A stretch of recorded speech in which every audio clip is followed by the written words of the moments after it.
Curses and cause breaking. Spiritual laws has consequences. Agreements, whether conscious or unconscious, profoundly impact spiritual well-being. Understanding the connection between words, actions, and agreements is essential for taking control of your reality. Breaking agreements requires awareness and deliberate action. Spiritual laws are like natural laws. They operate whether you understand them or not. Awareness empowers you to recognize harmful agreements, break unwanted spiritual contracts through intention, prayer, or ritual. Create intentional agreements that align with your highest good. A curse is a powerful example of the contractual nature of words. People think you can be cursed, and you can, but you must be in agreement with it consciously or unconsciously with your actions, energy, or words. However, a curse without cause cannot take hold. This principle is both protective and instructive. Examples of curses. Gossip. Negative words spoken about someone carry energetic weight. If the individual has lived with integrity, the curse lacks cause and returns to the originator. Smear campaigns. Attempting to destroy someone's reputation only succeeds if there's truth to the accusations or an energetic opening created by the person's actions. Define smear campaign. A smear campaign is an intentional, premeditated effort to undermine an individual's or group's reputation, credibility, and character using words of gossip. A smear campaign is a form of manipulation of energy using negative words to paint a false narrative about another. Wikipedia. Personal story. You've learned that words cast and they can curse. They can create reality, good or bad, upon yourself or be spoken onto your life by others. There is a caveat, and you always have control, even when another is trying to curse you with their words. A curse without cause will not stand is a well-known caveat in the spiritual realm and applicable to all magic, including word magic, but not limited to it. This theory is consistent across all forms of spiritual attack. In volume, Free Me, you will learn in depth all the ways others can spiritually attack you, how to recognize it, and what to do about it. But the principle remains. A curse without cause will not stand, period, in spiritual law.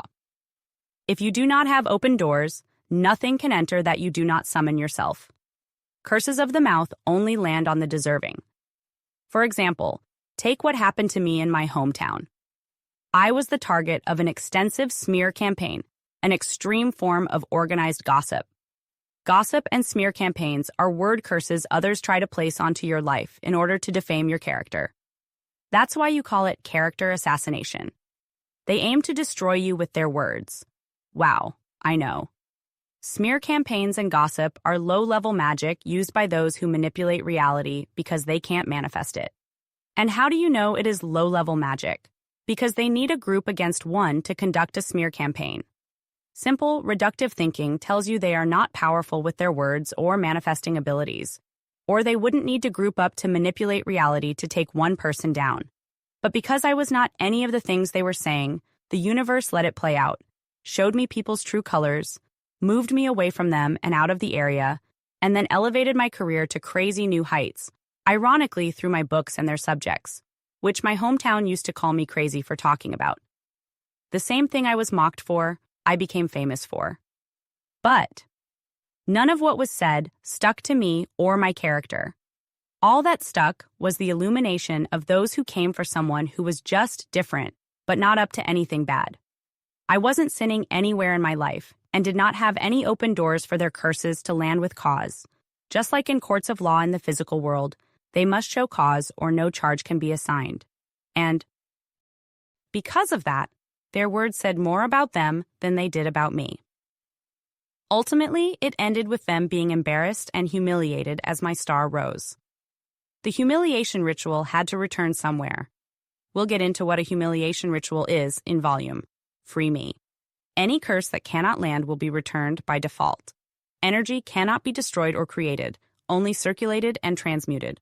Once someone creates with their energy, if they send it out, in this example by a word curse, but it has nowhere to land, guess what? It bounces back onto them.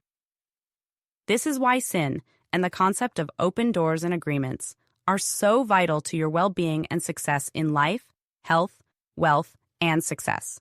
It's not, "Ooh, I'm so holy," or, "Oh, I'm so much better than people." It has nothing to do with how other people see it or making you better than anyone. It equals, "I am protected. I have no open doors. There is no cause for any curse to land on me," which equals, "I am the only one who can control my life with the power of words. Only my words hold power over me, and I have no open doors for others to use the power of words against me." Let that sink in and really think about what it means to come into agreement with sin and open doors, not to be a better you, but in order to protect yourself. Because the word is alive, and it can curse you if you have come into agreement with anything that leaves your free will of consent open to invite in what is sent to you. By closing doors, removing sin, ignorance, or harmful agreements, you neutralize the effects of curses and protect your spiritual sovereignty. Master agreements. Spiritual agreements and words shape the life you live. Recognizing this truth places you in the driver's seat. You can choose to align words with intentions, speak with clarity and purpose to manifest what you desire. Break harmful agreements. Use prayer, rituals, or deliberate actions to nullify unconscious or harmful contracts. Embrace awareness.